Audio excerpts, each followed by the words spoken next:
یہاں لوگ ترازو لے کے بیٹھے ہوئے ہیں۔ آل و مہار شریف کے ایک بزرگ تھے، بڑے معروف اپنے زمانے میں خطیب تھے، پیر سید فیض الحسن شاہ صاحب آل و مہاروی رحمۃ اللہ علیہ۔ تو یہ کچھ لوگ نا تھرمامیٹر بھی لے کے آتے ہیں، اپنے اپنے حساب کا مسئلہ پوچھتے ہیں، اپنے اپنے حساب کا۔ ایک صاحب میرے پاس بھی آئے، کچھ بہت بڑے بڑے مفتی بھی ہیں عوام کے اندر، ان کا مقصود مسئلہ پوچھنا نہیں ہوتا، مقصود پتہ کرنا ہوتا ہے کہ مولوی پڑھا لکھا کتنا ہے، یہ مقصود ہوتا ہے، علم میں اضافہ مقصد نہیں۔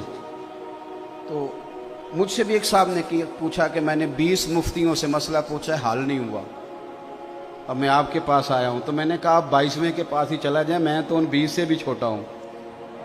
20 آدمی نہیں حل کر سکے تو میں تو پہلے ہی سلنڈر کرتا ہوں۔ بھائی اپنی زندگی میں سیکھنے کا مزاج بنائیں، بحث کا مزاج نہ بنائیں ورنہ پیچھے رہ جائیں۔ جو سیکھنے کا مزاج رکھتا ہے اس کا علم روز تازہ ہوتا ہے، اسے کچھ نہ کچھ روز ملتا ہے، وہ روز سیکھتا ہے۔ اور جو بس کر کے بیٹھ گیا نا، بہت ساری جگہوں پہ ٹھوکریں کھاتا ہے۔ تو سید فیض الحسن شاہ صاحب سے کسی نے پوچھا بتائیے سیدہ عائشہ افضل ہے کہ سیدہ فاطمہ؟ سید تھے، فرمانے لگے تجھے کس نے ترازو دیا ہے کہ تو تولے؟ دونوں کی بڑی شان ہے، بڑا مرتبہ ہے۔ وہ کہنے لگا جی نہیں، آپ سید ہیں، عالم ہیں، پیر ہیں، سجادہ ہیں، کچھ تو بتائیں۔ آپ فرمانے لگے بتا تو دیا ہے۔ کہنے لگے جی آپ نے بات گول کی ہے، اور کچھ نہیں تو مجھے اشارہ ہی دے دیں۔ آپ فرمانے لگے چلو یہ بات ٹھیک ہے، اشارہ دے دیتا ہوں۔ آپ فرمانے لگے عائشہ بیوی ہیں رسول کریم علیہ السلام کی، اور سیدہ فاطمہ زوجہ ہیں مولا مرتضیٰ مشکل کشا کی۔ فرمانے لگے مجھے بتاؤ علی کی بیوی نبی کی بیوی سے افضل ہو سکتی ہے؟ بندہ چپ کر گیا۔ تو آپ فرمانے لگے اب دوسرا اشارہ سنو، عائشہ بیٹی ہیں ابو بکر صدیق کی، اور فاطمہ بیٹی ہے مدینے والے رسول کی۔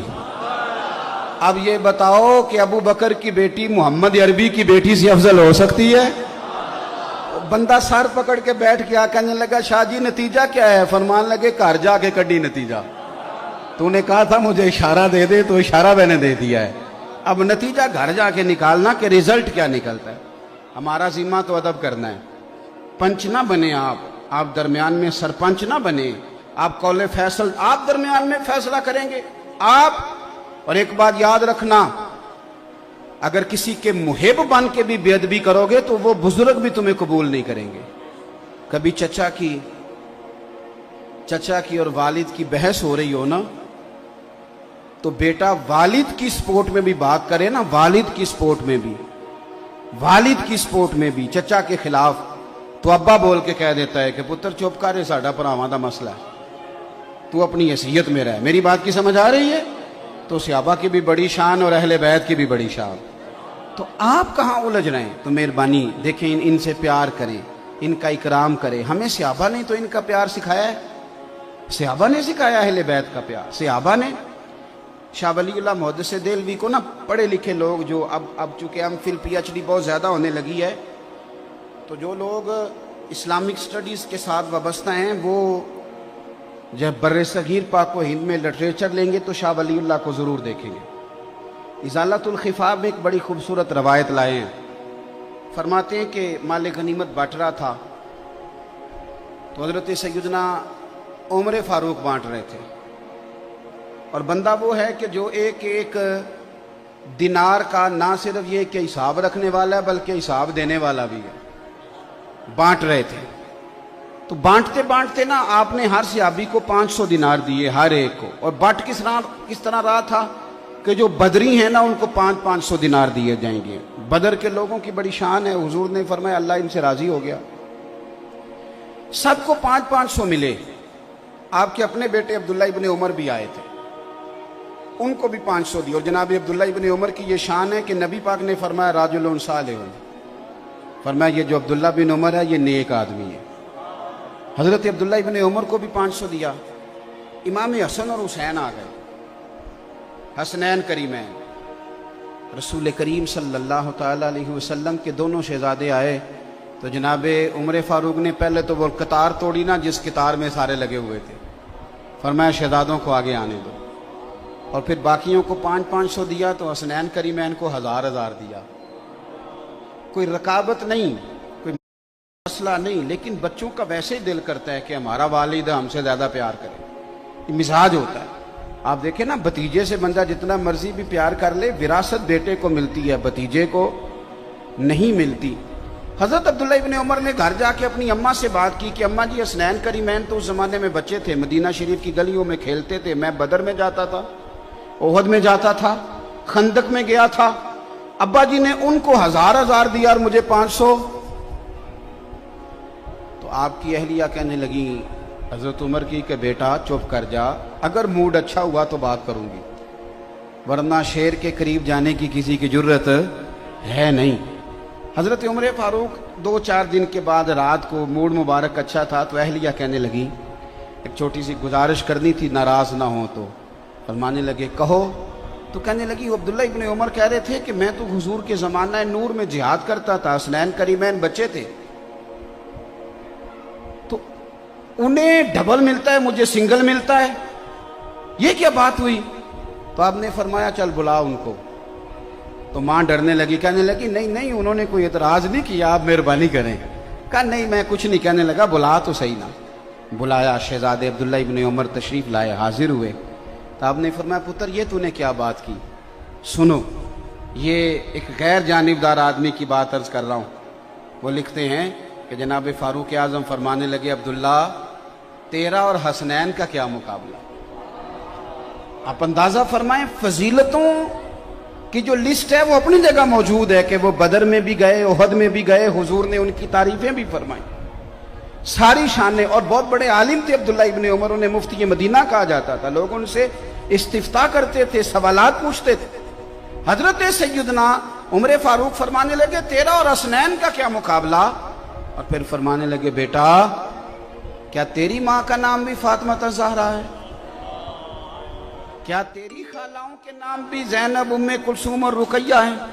کیا تیری نانی کا نام بھی خدیجہ الکبریٰ ہے؟ پتر بتا کیا تیرے نانا کا نام بھی محمد مصطفیٰ ہے؟ یہ شانیں تیری ہیں؟ آپ نے فرمایا خبردار بیٹا، ان کے مقابلہ کرنے کی کوشش یہ خود سکھایا ان لوگوں نے، یہ امت کو درس دیا، پیغام دیا۔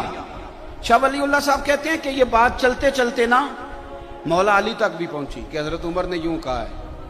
حضرت عمر فاروق رضی اللہ تعالیٰ عنہ نے یہ تعریف کی حسنین کریمین کی، تو مولا علی فرمانے لگے اسی لیے تو نبی پاک علیہ السلام نے فرمایا تھا کہ عمر اہل جنت کا چراغ ہے، عمر جنتیوں کا، جنت میں بڑی روشنی ہوگی، لیکن فرمایا اس کا چہرہ اس طرح کا ہے کہ جدھر جائے گا روشنی کرتا چلا جائے گا، اہل جنت کے چراغ ہیں۔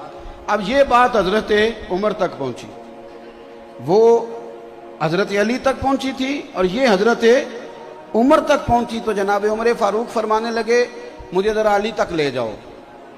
مولا علی سے ملاقات ہوئی تو آپ فرمانے لگے آپ نے اپنے کانوں سے حضور سے سنا ہے کہ میں جنتیوں کا چراغ ہوں؟ کہا سنا ہے۔ تو فرمانے لگے ذرا اپنی ضمانت کے ساتھ مجھے لکھ کے بھی دے دو۔ تو حضرت علی نے لکھا کہ میں ضمانت دیتا ہوں، میں ضمانت دیتا ہوں، میں ضامن ہوں کہ میں نے حضور سے سنا ہے کہ عمر اہل جنت کے چراغ ہیں۔ دوستو، ان لوگوں کا ایک دوسرے کی طرف آنا جانا، ان کا پیار، ان کا خلوص، یہ تو پتہ نہیں دور بیٹھ کے دیکھیں نا، انسان کہانیاں بناتا ہی تب ہے جب اس میں غرور ہو یا وہ تھوڑا دور ہو۔ اگر اس میں عاجزی ہو اور ذرا قریب جا کے دیکھے تو بہت ساری کہانیاں ویسے ہی ختم ہو جاتی ہیں، حقائق نہیں پتہ کرتے لوگ۔ تو ان لوگوں نے ایک دوسرے سے پیار کیا، ایک دوسرے کا اکرام کیا، ایک دوسرے کا احترام کیا۔ حضرت ابو ہریرہ رضی اللہ تعالیٰ عنہ، امام حسین گھوڑے سے نیچے اترے، حضرت ابو ہریرہ شاگردوں میں بیٹھے تھے، تو امام علی مقام رضی اللہ تعالیٰ عنہ کے پیر مبارک کو نا ذرا مٹی لگ گئی، بارش تازی ہوئی تھی۔ اب بڑا مشکل ہوتا ہے اپنے شاگردوں میں اٹھ کے کسی کا استقبال کرنا، بڑا مشکل کام ہوتا ہے، اور پھر کچھ آداب کے بھی تقاضے ہیں۔ کوئی بندہ اگر حدیث پڑھا رہا ہے تو اسے نہیں اٹھنا چاہیے، کوئی اگر قرآن مجید کی ترتیب بیان کر رہا ہے تو نہیں اٹھنا چاہیے، کوئی میں تو سمجھتا ہوں نعت بھی پڑھ رہا تو اسے بھی نہیں اٹھنا چاہیے، اسے بیٹھے رہنا چاہیے۔ لیکن یہاں دیکھیں اسلوب کیا ہے۔ حضرت امام حسین نیچے تشریف لائے تو پیروں کو مٹی لگ گئی۔ حضرت ابو ہریرہ بوڑھے آدمی، سفید داڑھی، امیر المومنین فی الحدیث، اپنی جگہ سے اٹھے، شاگردوں کو چیرتے ہوئے باہر گئے، اور اپنے سر سے پگڑی کھولی، اور جب امام حسین کے پیر صاف کرنے لگے تو امام حسن نے پیر پیچھے کیا، حضور آپ تو میرے نانا کے پیارے صحابی ہیں۔ حضرت ابو ہریرہ رو پڑے، اصلاں نال جے نیکی کریے وہ نسلاں تاک نہیں بھول دے۔ حضرت ابو ہریرہ رو پڑے اور رو کے کہنے لگے، حضور نہ، میں سفید اور کالی داڑھی نہیں دیکھ رہا، بلکہ میں تو آپ کے نانا کے خون کی خوشبو محسوس کر رہا ہوں۔ تو صحابہ، اب ہمارے کرنے کا کام کیا ہے؟ چونکہ وقت تھوڑا رہ گیا، ہم نے کیا کرنا ہے؟ اگر کچھ لوگ بحثوں میں الجھے ہوئے ہیں اور وہ اسی کو دین سمجھتے ہیں تو انہیں الجھا رہنے دیں۔ ہاں، اہل حق میں سے کوئی بندہ اظہار حق کے لیے کوئی دلیل پیش کرے، اس کی مخالفت نہیں، لیکن بلا وجہ چیزوں کو الجھانا اور بلا وجہ الجھانا، اس کا مقصود کوئی نہیں۔ آنے والی نسل کے لیے خرابیاں پیدا ہو رہی ہیں، ان کے ذہنوں میں صرف انتشار رہ گیا ہے، سوائے اس کے کوئی چیز نہیں رہ گئی۔ ہم نے کیا کرنا ہے؟ ہم نے کھل کے پیار کرنا ہے نبی پاک کے خاندان کے ساتھ، اہل بیت نبوت کے ساتھ کھل کے پیار کریں۔ آپ کا نا ایک شوق ہو، ایک ذوق ہو اہل بیت نبوت کے لیے۔ ان دنوں میں خاص کر امام حسن کی تعریف کی حدیثیں سنیں، امام حسین کی تعریف کی باتیں سنیں، حضرت مولا علی کی شان سنیں اور اس شان کو جگہ دیں، یعنی آپ کا چہرہ کھلے۔ کچھ ضروری ہے ہم نے بحث ہی کرنی ہے؟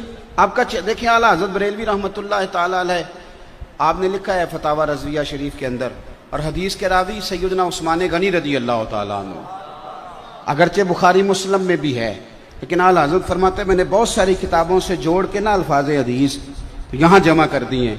نبی پاک صلی اللہ علیہ وسلم کا جو ذوق تھا نا اہل بیت کے لیے، ایک پیار ہو جاتا ہے نا کسی بندے سے پیار، تو جو پیار ہوتا ہے وہ پھر کچھ صورتیں بھی اختیار کرتا ہے۔ آپ کو بیٹے سے پیار ہو گیا تو روز کہنے بیٹا تجھے بڑا پیار ہے، تو بیٹا کہ ابا جی سائیکل تو کبھی آپ نے لے کے دی نہیں۔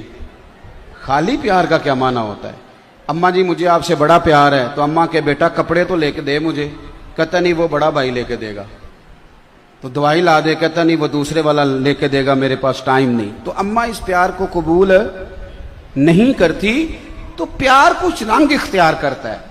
حضرت عثمان غنی رضی اللہ تعالیٰ عنہ فرماتے ہیں سارا دن ہی نبی پاک کے پاس شہزادے رہتے تھے، سارا دن ہی، پر کبھی کبھی ایز اے اسپیشل حضور فرماتے ہیں میرا حسنین کو ملنے کو دل کر رہا ہے۔